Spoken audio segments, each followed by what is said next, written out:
खबर फर्रुखाबाद से सामने आ रही है। फर्रुखाबाद में समाजवादी पार्टी के नेता स्वामी प्रसाद मौर्य ने प्रदेश सरकार और बीजेपी पर तीखा हमला बोला।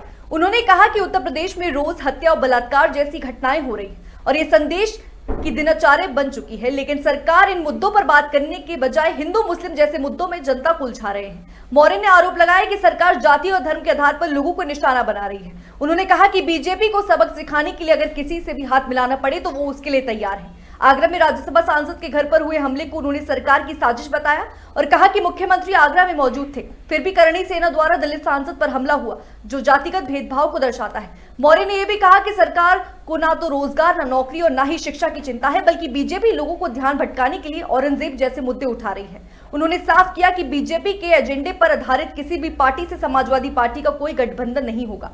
मौर्य ने उद्योगपतियों के कर्ज माफ करने और किसानों, शिक्षा व रोजगार के लिए फंड की कमी पर सरकार को घेरा है। उन्होंने आरोप लगाया कि देश के रेलवे, पासपोर्ट और बंदरगाह जैसी हाथों में सौंपे जा रहे हैं और अब सरकार वक्फ बोर्ड की जमीनों को भी बेचने की तैयारी कर रही है।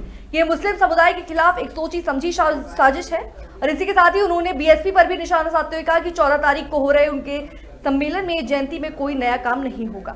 आए गए दिन रोज किसी न किसी नौजवान की हत्या होना, किसी न किसी महिला का बलात्कार होना, बलात्कार करने के बाद हत्या कर देना, हत्या करने के बाद लाश को कहीं टांग करके उसको आत्महत्या साबित करना, आज ये रोजमर्रा की कहानी बन गई है।